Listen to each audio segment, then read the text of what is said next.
नमस्कार विद्यार्थी मित्रमैत्रिणींनो, आपण सत्र 2 च्या भाग 3 मध्ये आता आपण आहोत. सममितीबद्दल आपण चर्चा केलेली आहे. म्हणजेच गोष्टी वेगवेगळ्या कोनातून किंवा दृष्टिकोनातून पाहिल्यावर एकसारख्या आणि सुसंगत दिसतात, ह्याचा अर्थ सममिती. मग सममिती हे केवळ भौतिक गोष्टींमध्येच नाही, तर आपल्या वर्तनात आणि विचारांमध्येही असलेले सौंदर्याचे एक वैशिष्ट्य आहे. आणि सममितीच्या अनुपस्थितीमुळे कुरूपता कशी निर्माण होते, हा प्रश्न तुम्हाला विचारला गेलेला होता. आता आपण आपली चर्चा जी आहे ती पुढे घेऊन जाऊयात. तर परागजी, मी तुम्हाला विचारू इच्छिते की तुम्ही सांगू शकाल का की हा जो प्रश्न विचारला आहे त्याच्याबद्दल तुमचं काय मत आहे? नक्कीच.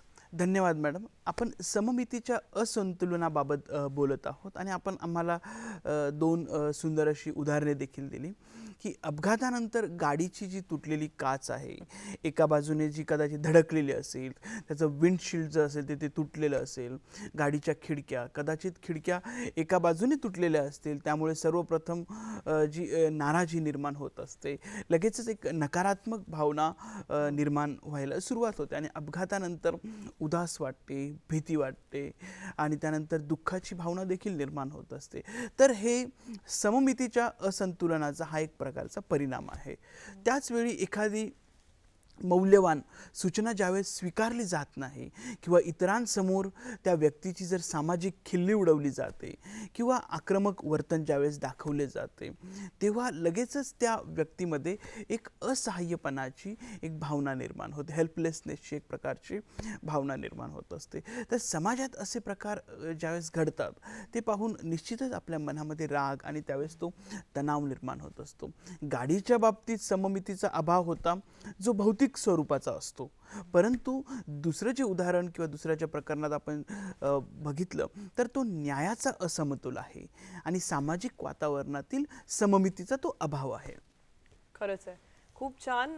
तुम्ही दोन्ही उदाहरणाबाबत किती छान पद्धतीने समजावून सांगितलेलं आहे की तुम्हाला निराश वाटतं, अगदी दुःख होतं आणि पूर्ण नाराजी. आणि इथे सुरुवातीला जेव्हा मी सौंदर्य हा शब्द ऐकल्यावर तुमच्या मनात येणारे शब्द असं विचारलेलं होतं, तेव्हा तुम्ही म्हणाला होतात की आनंद. तर आपण इथे पाहतो ते एकमेकांशी कसे जुळलेले आहेत की सममितीचा एक घटक नसेल तर तो तुमच्यामध्ये नाराजी आणि दुःख निर्माण करतो, म्हणजे आनंद निघून जातो. तर प्रिय विद्यार्थी मित्रमैत्रिणींनो, आपले भौतिक जीवन आणि आपले विचार, आपले शब्द आणि आपली कृती एकमेकांशी कितपत सुसंगत आहेत आणि ते सममितीचे प्रतिनिधित्व करतात का, ह्याच्यावरती आता आपल्याला विचार करायचा आहे. 2 मिनिटाचा तुमच्याकडे वेळ आहे. तुम्ही त्याच्यावरती उत्तर लिहायचं आहे.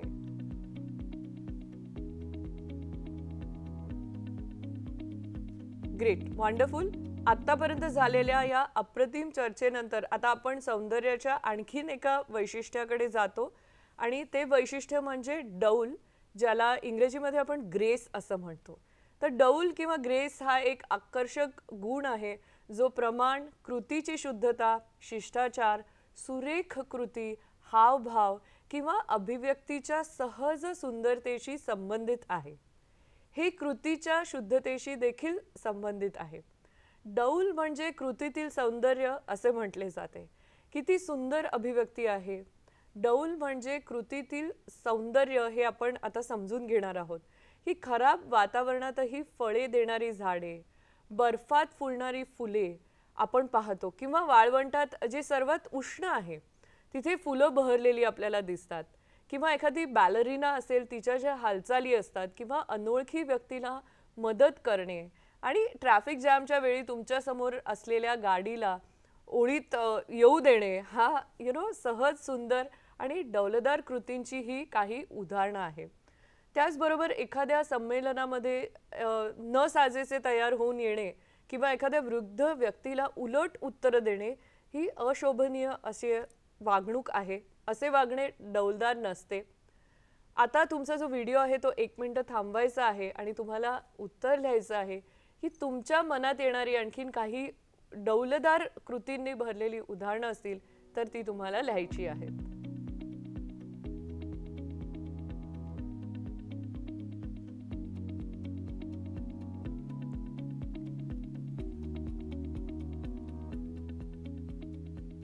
छान. तुम्ही छान उत्तरं लिहिली असतील. आता मी विनंती करते मिस्टर पराग माझ्याबरोबर आहेत की तुम्ही तुमचे विचार मांडाल का इथे? होय, नक्कीच मॅडम, मला विचार मांडायला इथे आवडेल. अशी काही उदाहरणे आहेत, जसं की कशाचीही अपेक्षा न ठेवता गरजूंसोबत काहीतरी शेअर करणे किंवा सामायिक करणे. हा अतिशय सुंदर विचार आहे आणि सुरेख कृती देखील आहेत. नक्कीच, नक्कीच. खूपच सुंदर कृती आहे ही. त्यानंतर इतरांबद्दल आदर दाखवणे, आदराने वागणे हे खरोखरच आपल्या व्यक्तिमत्वातील एक प्रकारचा ग्रेस म्हणजेच डौल प्रकट करते आणि हे त्याबद्दलचे एक आणखी उदाहरण आहेत. मग विविधतेचे स्वागत करण्याची अभिवृत्ती, त्यानंतर ते आचरणात देखील आणणे, ही अशी सुंदर अभिवृत्ती आपण बघतो. त्यानंतर आपण एकाच वेळी सुंदर कृती, अगदी सुंदर विचार देखील म्हणू शकतात. कारण तुम्ही तुमच्या जीवनातील विविधता, आपण ज्यावेळेस विविधतेचे स्वागत करणे याबद्दल बोलत असतो, तर जीवनातील विविधता, लोकांमधील विविधता, विचारांची किंवा संस्कृतीची विविधता, प्रत्येक गोष्टीचे स्वागत करत आहात. त्यामुळे ही अतिशय एक सुंदर अशी कृती आहे असं मला वाटतं. आणि त्यासोबत एखाद्याने केलेल्या चांगल्या कामाबद्दल त्याचे कौतुक करणे, त्यामुळे तुमच्या व्यक्तिमत्वाचा डौलदारपणा तिथे दिसून येत असतो. आणि मग आणखी काही उदाहरणे, जसं की लहान मुले आणि वृद्धांसोबत मिसळणे, हा एक डौलदारपणाचा एक महत्त्वाचा पैलू आहे. वाह! खूपच छान. अगदी उत्कृष्ट, खूपच अर्थपूर्ण अशी तुम्ही उदाहरणं देत आहात. आय एम शुअर तुमच्याकडे आणखीनही काही उदाहरणं असतील. विशेषतः आपल्या शब्दामध्ये आणि आपण जे करतो ते मानसिकदृष्ट्या डौलदार कसं असेल ह्याच्याबद्दल तुमच्याकडे नक्कीच उदाहरणं असतील. ती हो, सांगणार का? निश्चितच मॅडम. अशी बरीच अशी उदाहरणे आहेत की जी चटकन मनामध्ये येतात. इतरांच्या भावना दुखावणार नाहीत असे शब्द बोलणे, हे देखील खूप डौलदारपणाचे एक लक्षण आहे किंवा डौलदारपणे वागण्याचे एक आपण म्हणू शकतो की डौलदारपणा दाखवू शकतो. आणि तुमचे वागणे हे अतिशय सुंदर असेल. त्यानंतर दडपणाखालीही नम्र राहणे. बऱ्याच वेळा प्रेशरची सिच्युएशन आली की लोकांचं हे हलतं ते, तर हे खरं तर अवघड आहे. पण जेव्हा आपण तुमच्या व्यक्तिमत्वाचा डौल, ग्रेस, तुमचं वागणं आणि तुमचं व्यक्ती म्हणून तुमचं सौंदर्य याबद्दल ज्यावेळेस बोलत असतो, तेव्हा हे खरंच खूप महत्त्वाचं आहे. त्यासोबत जनावरांची काळजी घेणं, आपल्या प्राण्यांवरती प्रेम, आपुलकी, काळजी, दया दाखवल्याने पुन्हा जो ग्रेस आहे, डौल आहे, तो दिसून येतो. त्यासोबत निसर्गाची काळजी घेणं, प्रत्येकाच्या आयुष्यातील अत्यंत महत्त्वाचा पैलू. जर तुम्ही निसर्गाची काळजी घ्यायला सुरुवात केली तर तुमच्यात ग्रेस हा घटक कसा विकसित होते ते बघा. महामारीच्या काळामध्ये आपण पाहिले की शिक्षकांनी घर बसल्या विद्यार्थ्यांना ऑनलाईन पद्धतीने त्यांनी शिकवले. वेल, हे करत असताना त्यांना अनेक अडचणींचा देखील सामना करावा लागला, परंतु हे सर्व काही बाजूला ठेवून अतिशय नम्रतेने त्यांनी त्यांचे जे वर्ग आहेत ते घेतले आणि मुलांनाही या महामारीच्या परिस्थितीमधून बाहेर पडण्यासाठी त्यांनी मदत केली. मग त्यानंतर तरुणांचं बोलणं मनमोकळेपणाने ऐकून घेणं, त्यांचा दृष्टिकोन समजून घेणं, इतरांचे म्हणणे समजून घेणे, ही काही अशी उदाहरणं आहेत जी या ठिकाणी आपल्या सर्वांसोबत शेअर करावीशी वाटली. वा, खूपच सुंदर. खूप छान उदाहरणं तुम्ही दिलेली आहेत. तर आपल्या विचारांमध्ये दैनंदिन जीवनात, दैनंदिन आपण जे काम करतो, आपण कशा प्रकारे ग्रेस आणू शकतो, या सुंदर उदाहरणांबद्दल मनपूर्वक धन्यवाद. आपण त्याबद्दल खरोखरच सर्वांनी जागरूक असलं पाहिजे आणि आपल्याला खरोखर आपल्या सुंदर कृती आणि शब्द स्वतःमध्ये रुजवले पाहिजेत. ते आपोआप घडू शकत नाहीत. You have to inculcate them. म्हणजे जोपर्यंत तो आपला दुसरा स्वभाव बनत नाही, ग्रेसफुल असणं ही आपली सवय व्हायला हवी. आता आपण सौंदर्याच्या पुढील वैशिष्ट्याकडे जाऊया, ते म्हणजे वैभव किंवा भव्यता, बाह्य ऐश्वर्य, संपन्नता, प्रभावीपणे सुंदर असणे आणि प्रतिष्ठा आणि राजेशाही महानता. ऑफकोर्स एक गुणवत्ता आणि चारित्र्य ज्यांच्याकडे कौतुक आणि आदर आकर्षित होतात. मध्यान्ही असलेल्या सूर्याचे सौंदर्यपूर्ण वैभव तुम्ही बघितलेलं आहे. रात्रीच्या गडद अंधारात वैभवशाली आकाशगंगा, हिमालय पर्वत रांगांची भव्यता आणि उदात्तता, एकदम सुंदर, अप्रतिम नेत्रदीपक दृश्यासह भारताच्या महान पर्वतरांगा, खोल दऱ्या आणि घनदाट जंगल, एक सुपरस्ट्रक्चर म्हणजेच एक भव्य बांधकाम, राजा महाराजांची शाही अभिव्यक्ती, एका कालखंडाचे वैभव आणि सर्वोच्च परोपकारी अधिकार, मोठ्या प्रमाणावर सौंदर्य दाखवणारी ही काही उदाहरणं आहेत. खरं तर वैभव आणि सौंदर्य निसर्गात गुंफलेले आहेत.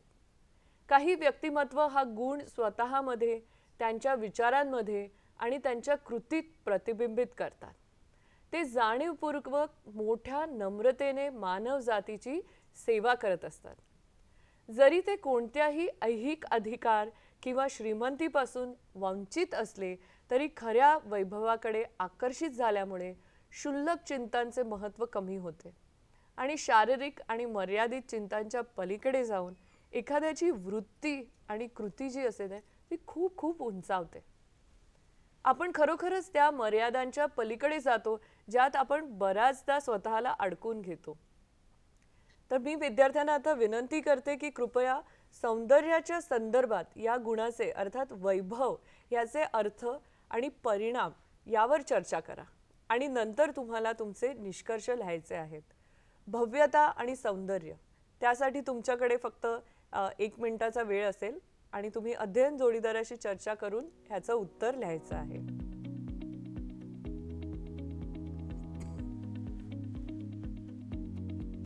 छान, तुम्ही ह्याच्यावरती चांगलाच विचार केलेला असणार आहे.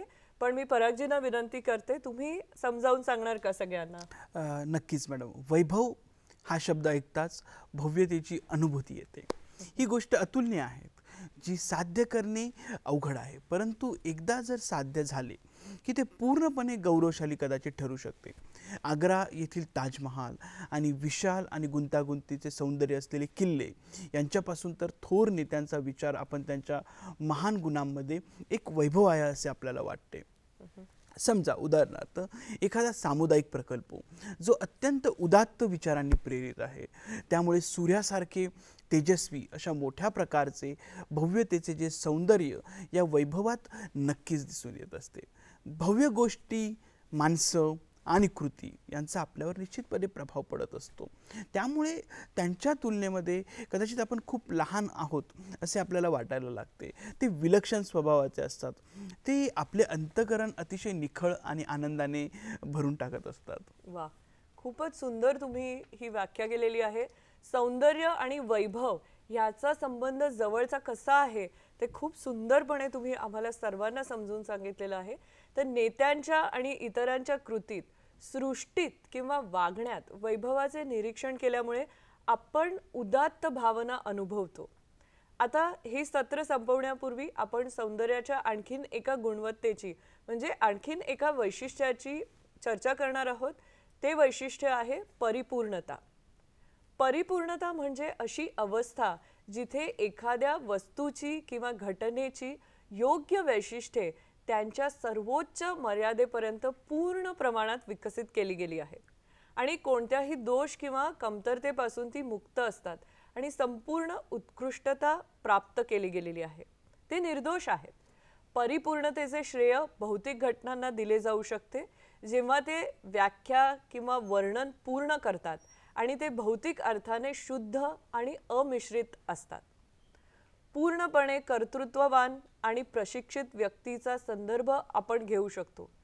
तुम्ही म्हणता की तो एक परिपूर्ण शिक्षक आहे, एक परिपूर्ण विद्यार्थी आहे.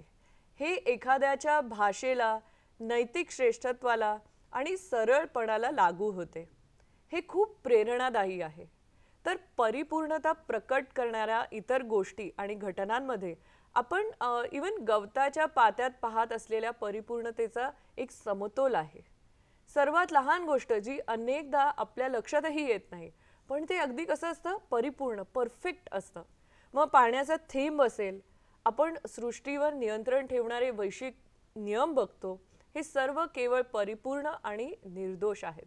म्हणूनच विश्व कितीतरी वर्ष सुरळीतपणे कार्य करू शकलेलं आहे, नाही का? त्यामुळे लाखो वर्षांपासून ते येत आहेत, जात आहेत. असे ऋतू, वर्षानुवर्ष दिवसागणिक फुले येत आहेत, झाडं जी आहेत ती उगवत आहेत, वृक्ष होत आहेत, महासागर, नद्या वाहत आहेत, पाऊस पडतो आहे. अशी निर्दोष परिपूर्ण व्यवस्था आणि परिपूर्ण कायदा. तर आता तुमच्या अध्ययन जोडीदाराशी चर्चा करा आणि ज्यात आपण परिपूर्णता पाहू शकतो आणि ज्यामुळे आपल्याला सौंदर्य दिसू शकते अशा आणखी गोष्टी, घटना किंवा वस्तू तुम्हाला ओळखायच्या आहेत. तुमच्याकडे 1 मिनिटाचा वेळ असेल.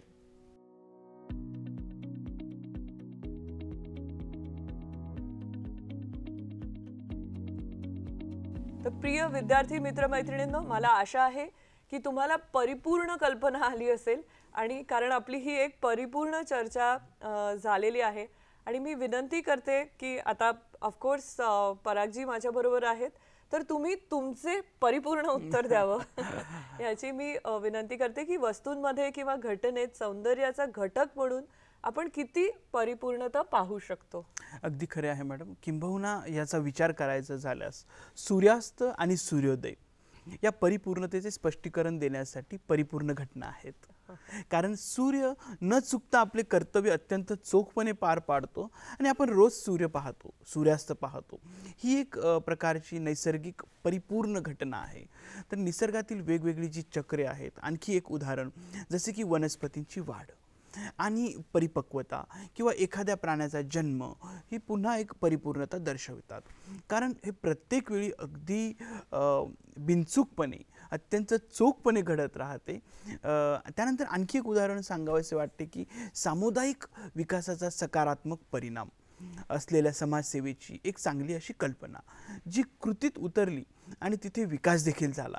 तर यावरून जी कल्पनेची जी परिपूर्णता आपल्या सर्वांना दिसून येते, तर ही कल्पना परिपूर्ण होती आणि ती परिपूर्ण पद्धतीने अंमलात देखील आणली गेली आणि त्याचा परिणामही हा परिपूर्ण होता. तर ही काही उदाहरणे आहेत जी मला इथे आपल्या सर्वांसोबत शेअर करावीशी वाटली. वा, खूपच सुंदर सुंदर पद्धतीने तुम्ही तुमचे विचार मांडलेले आहेत. खरोखरच परिपूर्णता स्वतः घडत नाही, त्यासाठी आपल्याला खरोखरच काम करावे लागेल. एखाद्या गोष्टीची, रचनेची, एखाद्या प्रकल्पाची किंवा स्वतःची म्हणजे स्वतःच्या वैयक्तिक गुणांची ही परिपूर्णता जर आपल्याला खरोखरच हवी असेल तर आपल्याला कठोर प्रयत्न करावे लागतील. आपण जाणीवपूर्वक प्रयत्न केले पाहिजे, जेणेकरून आपण आपल्या जीवनात, आपल्या शब्दांमध्ये, आपल्या कृतीमध्ये परिपूर्णता नक्कीच आणू शकू. आणि त्यामुळे आपण जे काही करतो त्यात नक्कीच खूप सुंदरता आपल्याला दिसून येते. जेव्हा त्याबद्दल आपल्याला मग बोलण्याची गरजच नसते, कारण ती कृती, ते शब्द, ते विचार खूप सुंदर दिसतात. आणि तुम्ही आधी म्हणालात तसे जेव्हा तुम्ही संपूर्ण काळजी घ्याल तेव्हा बारीक सारीक भागांची सुद्धा काळजी घेतली जाईल. आणि या उलट जेव्हा आपण खात्री करतो की प्रत्येक बारीक सारीक भाग पूर्णपणे केला गेला आहे, तेव्हा संपूर्ण अनुभव जो आहे तो अत्यंत परिपूर्ण होतो. तर आपण सौंदर्याप्रती आकर्षण, प्रस्तावना या दुसऱ्या भागाचा शेवट इथे करणार आहोत. या सत्रात आपण सममिती, परिपूर्णता आणि वैभव यासारख्या सौंदर्यांच्या इतर गुणांची आणि वैशिष्ट्यांची आपण चर्चा करू शकलो आहोत. आम्हाला खात्री आहे की आपण सर्वांनी चर्चेचा आनंद घेतला आहे आणि मग little by little, day by day आपण या गोष्टी आपल्या सगळ्यांमध्ये आणण्याचा विचार कराल अशी आम्हाला खात्री आहे. तर हे सत्र 2 जे आहे ते इथे संपलेलं आहे. पुढील सत्रामध्ये आपण सौंदर्याची आणखी काही वैशिष्ट्ये आहोत ती पाहणार आहोत. ती वैशिष्ट्ये खरोखरच आपण सर्वांना आपल्या जीवनामध्ये उपयुक्त ठरणारी आहेत. तर लवकरच भेटूया. हे सत्र इथे संपलेलं आहे. धन्यवाद.